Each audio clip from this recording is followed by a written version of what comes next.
लोकसभा चुनाव के लिए 5वें चरण के मतदान की तैयारियां पूरी कर ली गई हैं। सोमवार सुबह 7 बजे से मतदान शुरू हो जाएगा। अधिकांश पोलिंग पार्टियां मतदान केंद्र तक पहुंच गई हैं और देर शाम तक बचे हुए मतदान कर्मी भी मतदान केंद्र पर पहुंच जाएंगे। वोटिंग के लिए चुनाव आयोग की तरफ से सख्त सुरक्षा के इंतजाम किए गए हैं। तो कहां-कहां होना है मतदान और किसके बीच होगा मुकाबला, देखिए ये रिपोर्ट।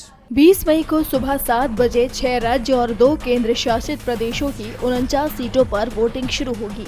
वोटिंग शाम को 6 बजे तक चलेगी। मतदाता 9 केंद्रीय मंत्री और 1 पूर्व मुख्यमंत्री की किस्मत का फैसला करेंगे। अगर पिछले चुनाव की बात की जाए तो 2019 में इन सीटों पर सबसे ज्यादा बीजेपी ने 32, शिवसेना ने 7 और टीएमसी ने 4 सीट जीती थी। कांग्रेस केवल यूपी की रायबरेली सीट जीत पाई थी, अन्य को 5 सीटें मिली थी। इस बार रायबरेली सीट पर राहुल गांधी कांग्रेस के उम्मीदवार हैं। 5वें फेज में कुल 695 कैंडिडेट्स हैं, जिसमें से 613 पुरुष और 82 महिला उम्मीदवार हैं। 5वें चरण में जिन प्रमुख उम्मीदवारों की किस्मत का फैसला होगा, उसमें लखनऊ सीट पर केंद्रीय रक्षा मंत्री राजनाथ सिंह का मुकाबला सपा के रविदास मेहरोत्रा से है। मेहरोत्रा फिलहाल लखनऊ सेंट्रल से सपा विधायक है।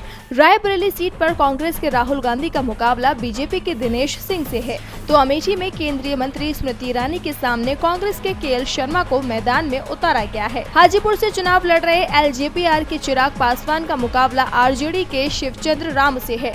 बिहार की सारण सीट पर बीजेपी के राजीव प्रताप रूडी और आरजेडी की रोहिणी आचार्य के बीच कांटे की टक्कर है। बारामूला सीट पर नेशनल कॉन्फ्रेंस के उमर अब्दुल्ला के सामने पीडीपी के फयाज अहमद हैं।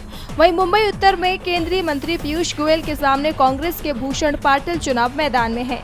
महाराष्ट्र के सीएम एकनाथ शिंदे के बेटे श्रीकांत शिंदे के खिलाफ पुणे सीट पर शिवसेना यूबीटी ने वैशाली दारेकर को टिकट दिया है। इसके अलावा जिन प्रमुख उम्मीदवारों की किस्मत का फैसला होना है, उसमें मोहनलालगंज से बीजेपी की कौशल किशोर, फतेहपुर से बीजेपी साध्वी निरंजन ज्योति, पश्चिम बंगाल की बनगांव से बीजेपी के शांतनु ठाकुर, मुंबई उत्तर सेंट्रल से बीजेपी के उज्जवल निकम का नाम शामिल है। डीबी लाइव की रिपोर्ट।